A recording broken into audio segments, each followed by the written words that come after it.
নমস্কার বন্ধুরা, green gardening family YouTube চ্যানেলে আপনাদের স্বাগত। সবাইকে আন্তরিক অভিনন্দন জানিয়ে শুরু করছি আজকের ভিডিও। বাড়িতে ফুল গাছ লাগাবো আর অপরাজিতা ফুল গাছ থাকবে না, তাই কখনো হয়? আমরা যারা পরিবেশ প্রেমী, বাগান প্রেমী, এই গাছ থেকে সবাই চায় প্রচুর প্রচুর ফুল, কিন্তু কিছু ভুলের জন্য তা সম্ভব হয় না। এই গাছে একটা ম্যাজিক ফার্টিলাইজার প্রয়োগ করলে মাত্র 10 দিনেই প্রচুর ফুল পেতে পারেন আপনি। অপরাজিতা বা নীলকণ্ঠ গাছের মাটি সব ফুল গাছের থেকে আলাদা হবে। সেটা কেমন হবে, কখন ডাল ছাঁটাই করবেন, কখন করবেন না, এই গাছ থেকে কত বছর পর আপনি আর ফুল পাবেন না, কীটনাশক থেকে চারা সবই থাকবে এই ভিডিওতে। আর ভিডিওর শেষে অবশ্যই এই গাছের ভেষজ গুণ আমরা জানাবো, যেটা শুনলে হয়তো আপনিও অবাক হয়ে যেতে পারেন। কারণ পরিমাণ মতো, সময় মতো অপরাজিতার পাতা যদি আপনি সেবন করেন, দীর্ঘ জীবন লাভ করতে পারবেন। একটু ধৈর্য ধরে পুরো ভিডিওটা দেখুন, আশা করি আপনাদের উপকারে আসবে। ভিডিওটি যদি ভালো লাগে লাইক, শেয়ার, কমেন্টস করুন, বন্ধুদের কাছে শেয়ার করুন। আর যদি সম্ভব হয় বন্ধু, আমাদের চ্যানেলটিকে সাবস্ক্রাইব করে আমাদের পরিবারের অন্তর্ভুক্ত হন। অপরাজিতা বা নীলকণ্ঠ গাছের যে প্রথম আমরা ভুলটা করি, মাটি তৈরি করাতে আমরা ভুল করে ফেলি। এই গাছ ফ্যাবেসি প্রজাতির গাছ, ইংরাজি নাম ব্লুপি, অনেকে বাটারফ্লাই পিও বলে থাকে। নীল, সাদা, হালকা বেগুনি, হালকা গোলাপি হয়ে থাকে। বহু বর্ষজীবী, 20 ফুট পর্যন্ত আপনার লম্বা হতে পারে। বাংলায় নীলকণ্ঠ বলা হয়, কেরালাতে একে বলা হয় শঙ্খপুষ্পী। এই গাছের কিন্তু আদি নিবাস মালাক্কা দ্বীপ, তাই আমাদের মাটি তৈরি করতে হবে সেই দ্বীপের কথা ভেবে। এর বৈজ্ঞানিক নাম হচ্ছে ক্লিটেরিয়া টার্নেটিকা। অপরাজিতা গাছের মাটি অবশ্যই আম্লিক হতে হবে। মাটিতে ক্ষারীয় ভাব বেশি থাকলে ফুল কখনোই হবে না। মাটি তৈরি করার সময় এমন কিছু উপাদান দেবেন যাতে মাটিতে অম্লের পরিমাণ বৃদ্ধি পায়। আমরা পুরনো গার্ডেন সয়েলটা নিয়েছি, তার মধ্যে 500 গ্রাম মতো লাল বালিটা মিশিয়ে দিয়েছি। 300 থেকে 400 গ্রাম পুরনো গোবর সারটা আপনারা দিতে পারেন। এবার আপনারা যেটা দেবেন, 1 মুঠো মতো হাড় গুঁড়ো। হাড় গুঁড়ো খুবই ভালো নীলকণ্ঠ গাছের ক্ষেত্রে ফুল আনার জন্য। আমরা মাটিটা এমনভাবে তৈরি করব পরবর্তীকালে যাতে আমাদের খাবারের পরিমাণটা অনেক কম দিতে হয়। 1 মুঠো শিংকুচিটা আমরা দিয়ে দেব। আমরা প্রথমেই বলেছিলাম যে এটা মালাক্কা দ্বীপের গাছ, সুতরাং মাটিটা সেই মতোই আমরা তৈরি করব। ভার্মি কম্পোস্টটা দেব 200 থেকে 300 গ্রাম, 100-150 দিলেও পারেন, অসুবিধা নেই, কম দিলেও কোনো ক্ষতি নেই। এবার যেটা আমরা দেব সাফ ফাঙ্গিসাইড। অপরাজিতা গাছে ছত্রাক কিন্তু খুবই আক্রমণ করে, তাই মাটি যখন তৈরি করব যে কোনো ফাঙ্গিসাইড আপনি 1.5 থেকে 2 গ্রাম অবশ্যই মিশিয়ে দেবেন। এবার মাটিটাকে আমরা খুব ভালোভাবে মিশিয়ে আমরা এবার গাছ লাগাবো। মাটিতে অম্লের পরিমাণ বৃদ্ধি পায় সবথেকে ভালো উপায় যেটা হলো মাটিতে বৃষ্টির জল পেলে। এবার আমরা কিছু কাঠের গুঁড়ো দেব। কাঠের গুঁড়োটা আমি পচিয়ে নিয়েছি, 500 গ্রাম মতো কাঠের গুঁড়োটা এর মাটির মধ্যে মিশিয়ে নেব। কারণ এটা দিলে একটা উপকার কি হবে, এতে কিছুটা আম্লিক ভাব থাকবে, উল্টো দিকে টপটাও কিন্তু আপনাদের হালকা হবে। ফ্যাবেসি প্রজাতির যে সমস্ত গাছগুলো আছে তাদের একটা সমস্যা, ম্যাগনেসিয়াম সালফেটের ঘাটতি খুব হয়। আপনারা প্রায় লক্ষ্য করে দেখবেন নীলকণ্ঠ গাছে পাতা হলুদ হয়ে গাছ আপনার মৃতপ্রায় হয়ে যাচ্ছে।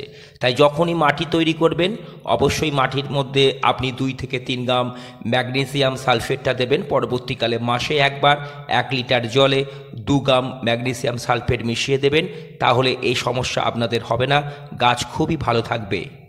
অপরাজিতা গাছে খুব ভালো ফুল পেতে গেলে আমাদের হার্ড প্রুনিং বছরে একবার করতেই হবে, আর মাঝে মাঝে সফট প্রুনিং করতেই হবে, অর্থাৎ ডাল ছাঁটাই আপনাকে করতেই হবে।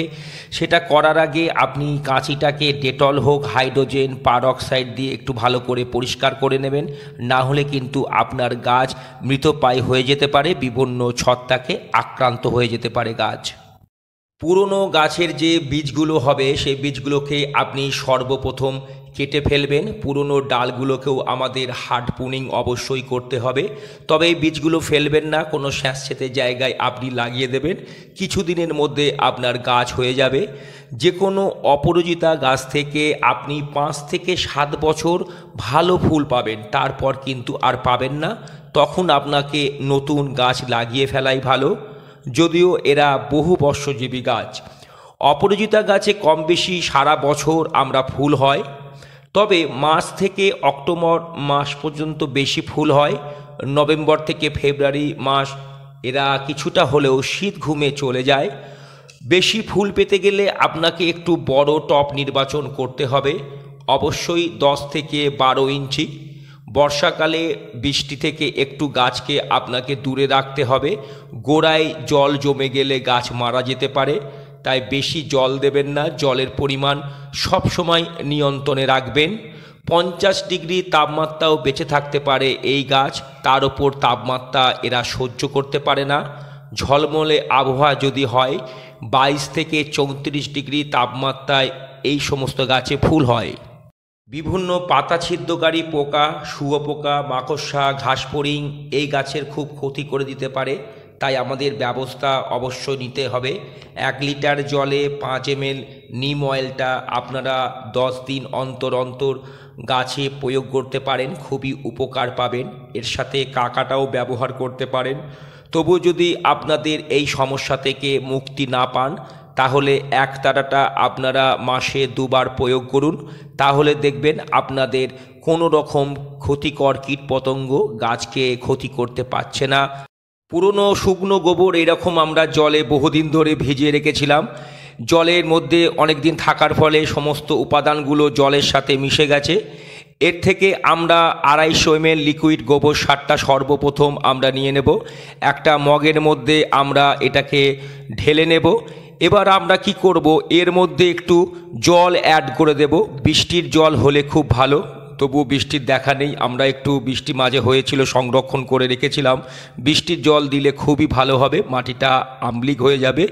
1 চামচ আমরা হাড় গুঁড়ো এর মধ্যে দিয়ে দেব, আর 1 চামচ দেব আমরা শিংকুচি। এই দুটো উপাদান খুবই ভালো গাছের ফুল আনার জন্য।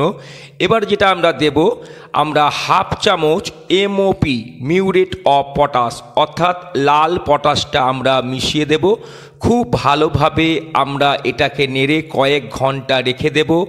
তারপর যদি এটা আমরা গাছে প্রয়োগ করি, আপনি নিশ্চিত থাকুন 10 দিনের মধ্যেই আপনার যে কোনো গাছে ফুল আসবেই। অপরাজিতা গাছে এটি আপনি প্রয়োগ করুন, খুব উপকার পাবেন। খুব সকালবেলা কিংবা বিকেলবেলা টবের মাটিটা একটু আলগা করে আপনি 1 লিটার এই লিকুইডটা গাছে দিয়ে দিন। অপেক্ষা করুন কিছুদিন, আপনার ফুল আসতে বাধ্য বন্ধু। এবার আসুন আমরা অপরাজিতা গাছের ভেষজ গুণ সম্পর্কে কিছুটা জেনে নিই। অপরাজিতা ফুলের চা রক্তে শর্করার মাত্রা নিয়ন্ত্রণ করতে পারে।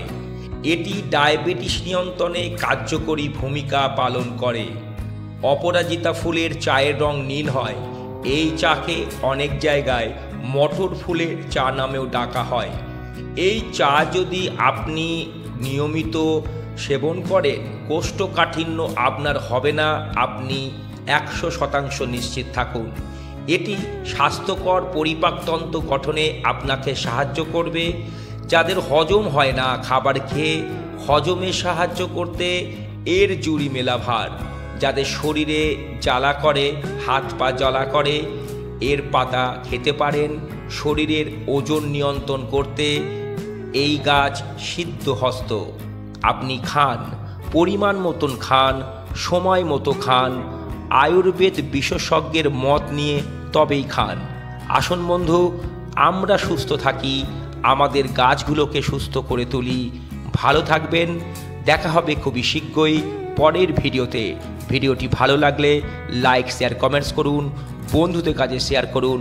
আর যদি সম্ভব হয় বন্ধু, সাবস্ক্রাইব করে আমাদের পরিবারের অন্তর্ভুক্ত হন। নমস্কার।